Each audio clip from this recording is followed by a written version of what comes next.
Berenice by Edgar Allan Poe.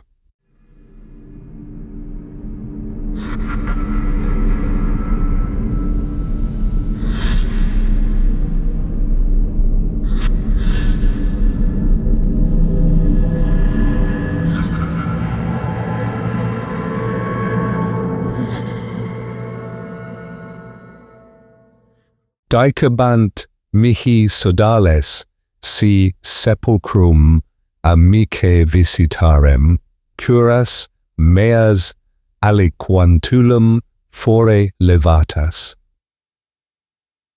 Eben Zayat. Misery is manifold, the wretchedness of earth is multiform, overreaching the wide horizon as the rainbow. Its hues are as various as the hues of that arch, as distinct too, yet as intimately blended. Overreaching the wide horizon as the rainbow. How is it that from beauty I have derived a type of unloveliness, from the covenant of peace, a simile of sorrow? But as, in ethics, evil is a consequence of good, so, in fact, out of joy is sorrow born. Either the memory of past bliss is the anguish of today, or the agonies which are have their origin in the ecstasies which might have been. My baptismal name is Egaeus. That of my family I will not mention. Yet there are no towers in the land more time-honoured than my gloomy, grey hereditary halls. Our line has been called a race of visionaries, and in many striking particulars, in the character of the family mansion, in the frescoes of the chief saloon, in the tapestries of the dormitories, in the chiselling of some buttresses in the armoury, but more especially in the gallery of antique paintings, in the fashion of the library chamber, and lastly, in the very peculiar nature of the library's contents, there is more than sufficient evidence to warrant the belief. The recollections of my earliest years are connected with that chamber and with its volumes, of which latter I will say no more. Here died my mother. Herein was I born.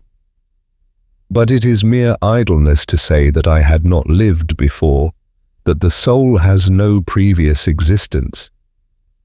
You deny it? Let us not argue the matter. Convinced myself, I seek not to convince.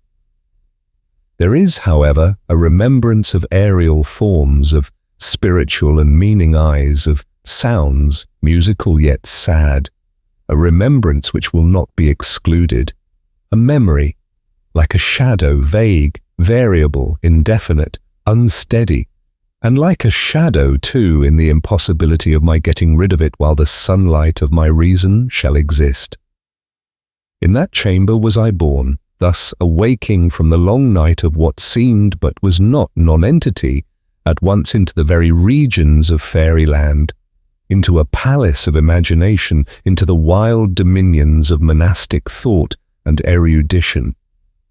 It is not singular that I gazed around me with a startled and ardent eye, that I loitered away my boyhood in books and dissipated my youth in reverie.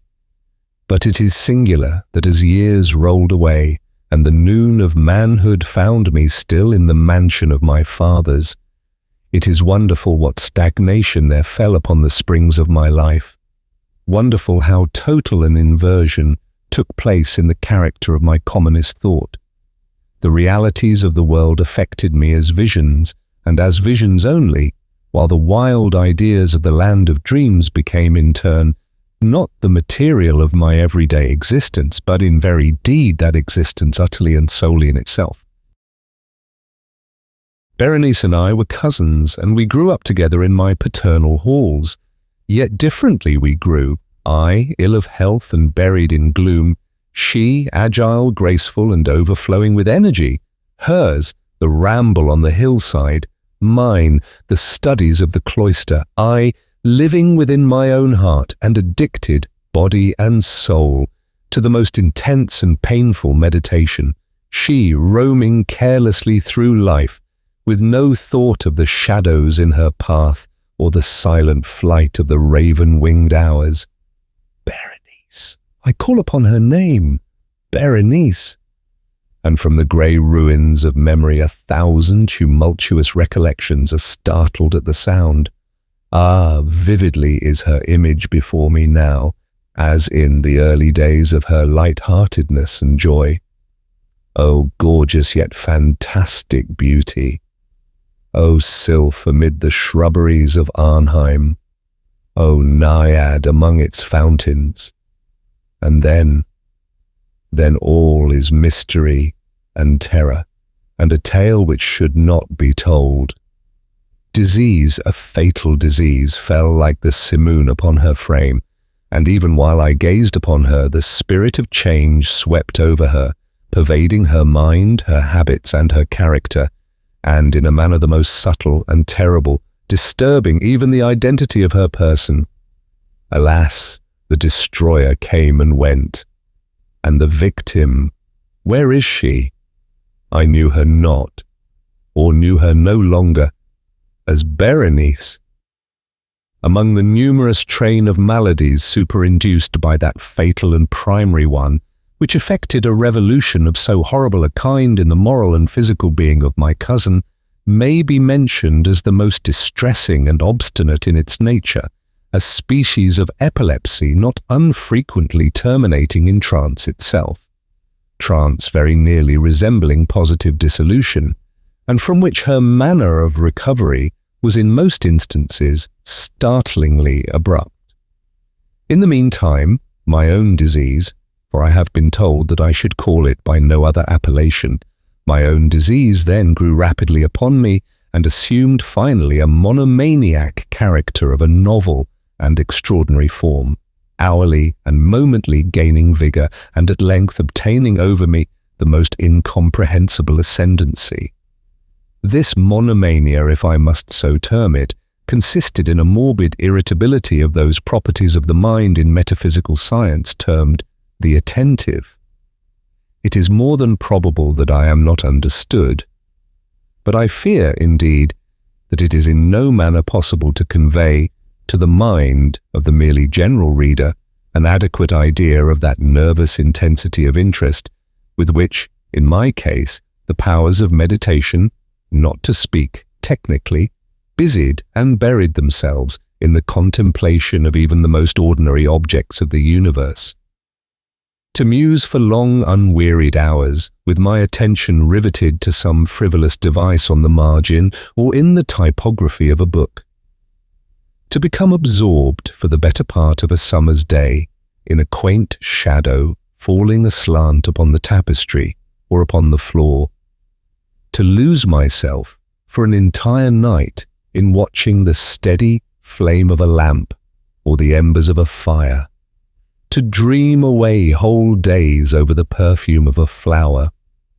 To repeat monotonously some common word until the sound, by dint of frequent repetition, ceased to convey any idea whatever to the mind. To lose all sense of motion or physical existence by means of absolute bodily quiescence, long and obstinately persevered in. Such were a few of the most common and least pernicious vagaries induced by a condition of the mental faculties, not indeed altogether unparalleled, but certainly bidding defiance to anything like analysis or explanation. Yet let me not be misapprehended. The undue, earnest, and morbid attention thus excited by objects in their own nature frivolous must not be confounded in character with that ruminating propensity common to all mankind, and more especially indulged in by persons of ardent imagination. It was not even, as might be at first supposed, an extreme condition or exaggeration of such propensity, but primarily and essentially distinct and different. In the one instance, the dreamer or enthusiast, being interested by an object usually not frivolous, imperceptibly loses sight of this object in a wilderness of deductions and suggestions issuing therefrom until, at the conclusion of a daydream often replete with luxury, he finds the incitamentum, or first cause of his musings, entirely vanished and forgotten. In my case, the primary object was invariably frivolous, although assuming, through the medium of my distempered vision, a refracted and unreal importance. Few deductions, if any, were made, and those few pertinaciously returning in upon the original object as a centre. The meditations were never pleasurable, and, at the termination of the reverie, the first cause, so far from being out of sight, had attained that supernaturally exaggerated interest which was the prevailing feature of the disease. In a word, the powers of mind more particularly exercised were, with me as I have said before, the attentive, and are with the daydreamer, the speculative. My books at this epoch, if they did not actually serve to irritate the disorder, partook, it will be perceived largely, in their imaginative and inconsequential nature, of the characteristic qualities of the disorder itself. I well remember, among others, the treatise of the noble Italian Aegaeus Secundus Curio, De Amplitudine Beati Regni Dei, St. Austin's great work, The City of God, and Tertullian's De Carne Christi, in which the paradoxical sentence, Mortuus est Dei filius, credibile est quia ineptum est, et sepultus resurrexit, certum est quia impossibil est, occupied my undivided time for many weeks of laborious and fruitless investigation. Thus it will appear that, shaken from its balance only by trivial things, my reason bore resemblance to that ocean crag spoken of by Ptolemy Hephaestion, which steadily resisting the attacks of human violence and the fiercer fury of the waters and the winds, trembled only to the touch of the flower called asphodel. And although, to a careless thinker it might appear a matter beyond doubt, that the alteration produced by her unhappy malady in the moral condition of Berenice would afford me many objects for the exercise of that intense and abnormal meditation, whose nature I have been at some trouble in explaining, yet such was not in any degree the case.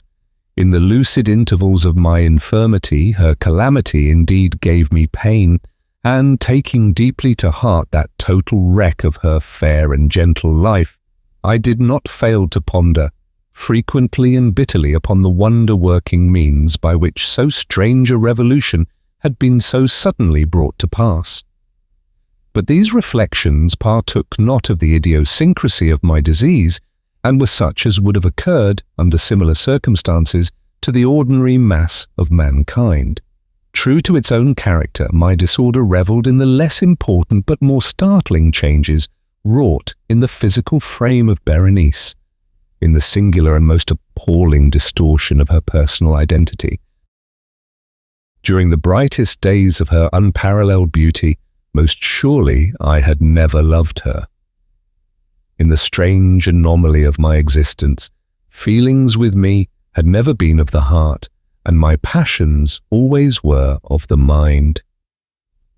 Through the grey of the early morning, among the trellised shadows of the forest at noonday, and in the silence of my library at night, she had flitted by my eyes, and I had seen her, not as the living and breathing Berenice, but as the Berenice of a dream, not as a being of the earth, earthy, but as the abstraction of such a being, not as a thing to admire, but to analyze, not as an object of love, but as the theme of the most abstruse, although desultory speculation. And now I shuddered in her presence and grew pale at her approach, yet bitterly lamenting her fallen and desolate condition, I called to mind that she had loved me long, and in an evil moment I spoke to her of marriage.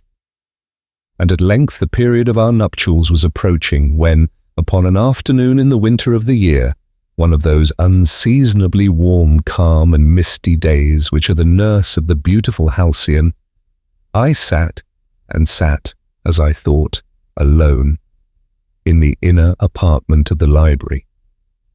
But uplifting my eyes, I saw that Berenice stood before me. Was it my own excited imagination, or the misty influence of the atmosphere, or the uncertain twilight of the chamber, or the grey draperies which fell around her figure, that caused in it so vacillating and indistinct an outline? I could not tell. She spoke no word, and I, not for worlds, could I have uttered a syllable. An icy chill ran through my frame. A sense of insufferable anxiety oppressed me. A consuming curiosity pervaded my soul. And, sinking back upon the chair, I remained for some time breathless and motionless, with my eyes riveted upon her person. Alas, its emaciation was excessive, and not one vestige of the former being lurked in any single line of the contour. My burning glances at length fell upon the face. The forehead was high and very pale, and singularly placid, and the once jetty hair fell partially over it, and overshadowed the hollow temples with innumerable ringlets, now of a vivid yellow and jarring discordantly in their fantastic character with the reigning melancholy of the countenance. The eyes were lifeless and lustreless, and seemingly pupilless, and I shrank involuntarily from their glassy stare to the contemplation of the thin and shrunken lips. They parted, and in a smile of peculiar meaning, the teeth of the changed Berenice disclosed themselves slowly to my view. Would to God that I had never beheld them, or that, having done so, I had died. The shutting of a door disturbed me, and looking up, I found that my cousin had departed from the chamber, but from the disordered chamber of my brain had not, alas, departed, and would not be driven away, the white and ghastly spectrum of the teeth. Not a speck on their surface, not a shade on their enamel, not an indenture in their edges, but what that brief period of her smile had sufficed to brand in upon my memory. I saw them now even more unequivocally than I beheld them then. The teeth! The teeth! They were here and there and everywhere, and visibly and palpably before me, long, narrow, and excessively white, with the pale lips writhing about them as in the very moment of their first terrible development. Then came the full fury of my monomania, and I struggled in vain against its strange and irresistible influence. In the multiplied objects of the external world, I had no thoughts but for the teeth. For these I longed with a frenzied desire. All other matters and all different interests became absorbed in their single contemplation. They alone were present to the mental eye, and they, in their sole individuality, became the essence of my mental life. I held them in every light, I turned them in every attitude, I surveyed their characteristics, I dwelt upon their peculiarities, I pondered upon their conformation, I mused upon the alteration in their nature. I shuddered as I assigned to them, in imagination, a sensitive and sentient power, and even when unassisted by the lips, a capability of moral expression. Of Mademoiselle Salle it has been well said, que tous ses pas étaient des sentiments. And of Berenice, I more seriously believed que toutes ses dents étaient des idées, des idées. Ah, here was the idiotic thought that destroyed me, des idées. Ah, therefore it was that I coveted them so madly. I felt that their possession could alone ever restore me to peace, in giving me back to reason.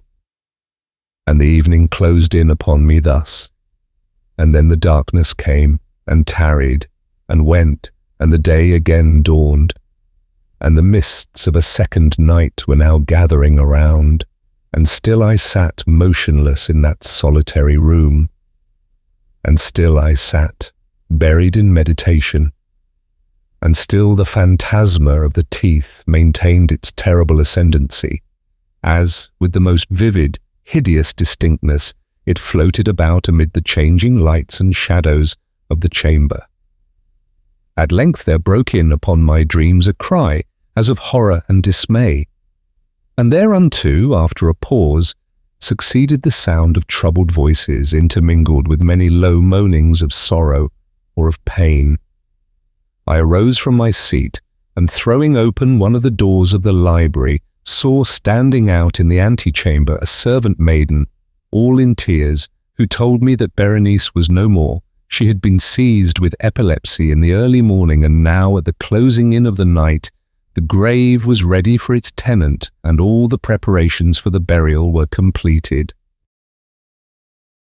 I found myself sitting in the library, and again sitting there alone.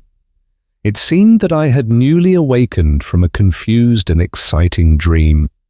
I knew that it was now midnight, and I was well aware that since the setting of the sun, Berenice had been interred. But of that dreary period which intervened, I had no positive, at least no definite comprehension, yet its memory was replete with horror, horror more horrible from being vague, and terror more terrible from ambiguity. It was a fearful page in the record of my existence, written all over with dim and hideous and unintelligible recollections. I strived to decipher them, but in vain, while ever and anon, like the spirit of a departed sound, the shrill and piercing shriek of a female voice seemed to be ringing in my ears. I had done a deed. What was it? I asked myself the question aloud, and the whispering echoes of the chamber answered me. What was it? On the table beside me burned a lamp, and near it lay a little box. It was of no remarkable character, and I had seen it frequently before, for it was the property of the family physician. But how came it there upon my table, and why did I shudder in regarding it? These things were in no manner to be accounted for, and my eyes at length dropped to the open pages of a book, and to a sentence underscored therein. The words were the singular but simple ones of the poet Ibn Zayat. Dishabant mihi sodales si sepulchrum amicae visitarem, curas meas aliquantulum fore levatas.